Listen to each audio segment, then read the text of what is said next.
Senator Bato, itinakas nga ba ni Senator Robin, mga kapatid? Eto, basahin natin itong paano nakaalis ng Senado si Bato. Based on a document obtained by GMA News. Eto, nakapost to sa GMA YouTube channel, mga tol. Nakapost siya. Nakalagay dito, paano nakaalis ng Senado si Bato? Base sa dokumentong nakuha ng GMA News pasado 2:30 AM ng May 14, 2026, nakaalis ng Senado si Senator Bato de la Rosa kasama si Senator Robin Padilla. Narito ang unang mga detalyeng nakuha ng GMA News. Ito, basahin natin, mga tol. Samahan ninyo ako. May 14, 2026, 1:20 AM. Senator Robin Padilla arrived at Senator Bato de la Rosa's office for a private meeting that concludes after approximately 20 minutes. So nagpunta si Senator Robin sa opisina ni Senator Bato. 1:57 AM, Mau Aplasca, no, yung tag dito Sergeant at Arms. The Senate Sergeant at Arms entered Senator Bato's office to conduct a check. 2:20 AM, Aplasca departed the office and informed the security detail that Senator Bato is retiring for the night. Pagpapahinga na daw, no? Matutulog na. 2:30 AM. Yan, 2:30 AM. While moving toward the parking area, Senator Bato met Senator Padilla on the 4th floor. They continued together to the basement level where a SUV was waiting. May nag-iintay na SUV. Senator Bato boarded the vehicle which was driven by Senator Padilla. So si Senator Robin ang nagdadrive and occupied by an additional staff member. Senate security personnel attempted to block the vehicle but the SUV sped past them and successfully left the premises. Ba? Imaginein mo, mga tol, yung mga pangyayari. Ito yung mga nangyayari sa mga action movie. No? Senator Bato sumakay ng sasakyan. No, ang nagmamaneho si Senator Robin Padilla. Sakto, no? Magaling na action star to dati. Tapos may sumakay pang ibang mga staff member. Tapos yung Senate security daw personnel tinatangkang harangin, no, yung vehicle, but the SUV sped past. No, kumbaga nalagpasan sila ng mabilis them and successfully left the premises. Tapos nakaalis na. No, ganun ang mga pangyayari ayon dito sa nakuhang impormasyon ng GMA. Batay sa mga dokumentong nakuha ng GMA. Nako. Ano ang inyong masasabi dito, mga tol? No, si Senator Robin lang nagtakas ata, no, dito kaya, no, kasi si Senator Robin ang nagdadrive eh. Tapos haharangin yung sasakyan sana, kaso nakatakas na ng mabilis, no? Comment kayo sa ibaba, mga tol. Sa ibang balita naman, mga tol, kinuyog si Senator Soto. So dating Senate President Tito Soto, pinagbabato yung kanyang sasakyan, mga tol, habang papalabas dito sa Senado. No, pag-usapan natin, ito yung balita naman mula rito sa News 5 Everywhere. Talaga namang napaka maraming kaganapan ngayon dito sa ating Senado, mga tol. Tito Soto matapos siyang kuyugin ng mga ralista habang umaalis ng Senado kagabi.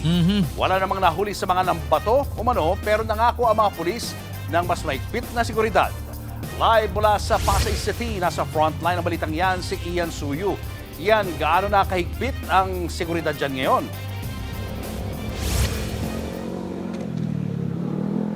Julius, sa ngayon nga naka-standby pa rin yung mga miyembro ng Philippine National Police dito sa paligid ng Senado. Pero kumpara kahapon na napakarami, nakahilera ng mga miyembro ng PNP dito, mas naging maluwag na yung seguridad dahil kakaunti na lamang yung mga nagtutungo dito ng mga supporters ng pamilya Duterte, pati na rin ni Senator Bato de la Rosa. Buhat nga nang malaman nila na umalis na sa Senate building si de la Rosa kaninang madaling araw.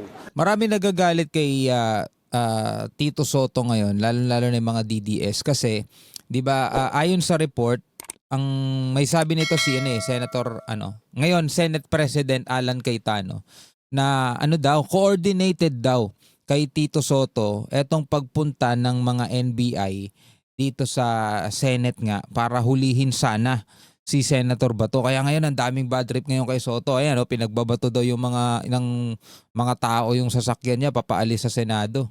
Pero bago yan, bago ng lahat ng pangyayaring yan, bago rin yung putukan na nangyari sa loob ng Senate Hall kagabi or ng Senate Building kagabi, isa pang girian at komosyon ang naganap dito sa labas ng Senado kung saan nga binuhusan at binato ang sasakyan ni dating Senate President Tito Soto. Bad trip talaga. Ang daming galit na mga tao, no? Mahigpit ang seguridad sa Senado kagabi nang makunan naming lumabas ang sasakyan ni Senator Tito Soto. Mismong ang senador ang nagmamaneho ng sasakyan at walang kasamang bodyguard. Agad siyang nilapitan ng mga taga-media para kumustahin, pero kumaway lang ang senador. Pero paglampas sa hilera ng mga pulis, sinalubong siya ng mga galit na supporters ng pamilya Duterte at ni Senator Bato. Nakunan pa sa video na ito ang pambabasa ng tubig sa sasakyan ng senador. May nambato rin sa sasakyan. Agad namang rumesponde ang mga pulis malapit sa lugar. Tiyempong malapit sa command post ng PNP naganap ang pambabato ng tubig. Agad nilapitan ang umano'y ng bato. Depensa ng mga rallyista, hindi raw sila ang namato. Nagulat na lang kami, nabasa yung sasakyan niya, nagulat na lang kami.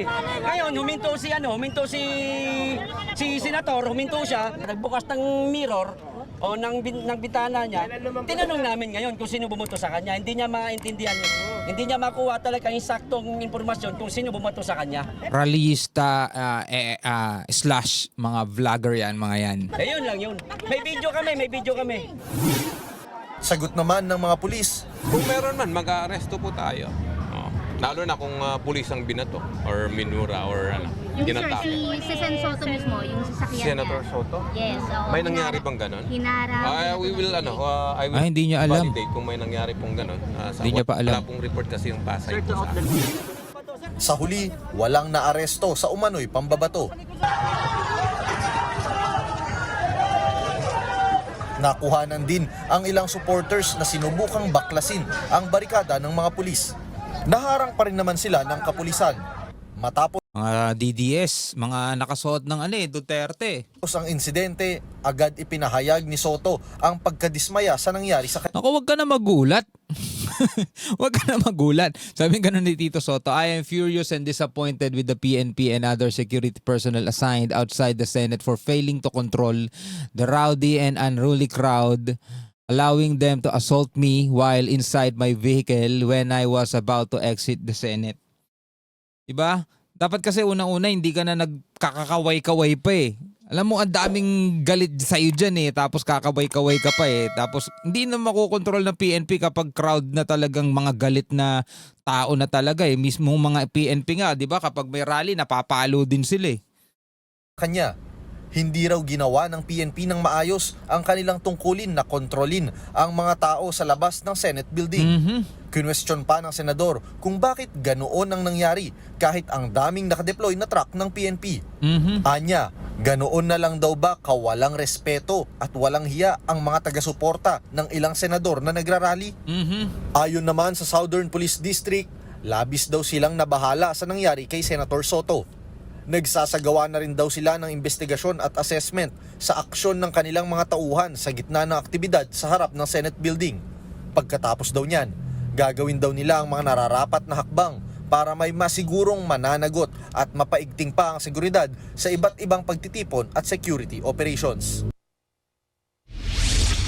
Alam niya nang maraming nag-aantay na mga taga-suporta ni Senator Bato sa labas. Alam niya yun, di ba? Ano yan eh, naka-monitor yan sa mga sa mga balita eh, mga yan eh. Pero siya, lumabas siya nagdadrive, wala siyang kasamang kahit tas kumaway pa.